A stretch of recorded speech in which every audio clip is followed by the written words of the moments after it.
এখন আমি অবস্থান করছি সেই কৃষক ভাইদের মাঠে।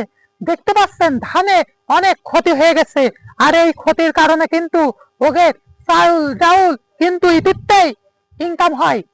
যদি ইতিতে ইনকাম ওরা নাই করতে পারে, তাহলে ওরা চাউল ডাউল কি কেন্দ্রে কি করে খাওয়া দাওয়া করবে, কিভাবে চলাফেরা করবে? তাই বলি ভাই, যে কৃষক ভাইদের জন্য সবাই দোয়া করবেন, যে কৃষক ভাইরা যেন যে নিজেদের যে সফল অর্জন করে নিয়ে যেতে পারে ঘরে। সবাই আল্লাহ কাছে দোয়া করবেন, আল্লাহ কৃষি ভাইদের পাশে থাকতে। কারণ কৃষি ভাইরা যদি এইভাবেই যদি ওদের ক্ষতি হয়, তাহলে ওরা গলায় দড়ি দেওয়া ছাড়া উপায় নেই।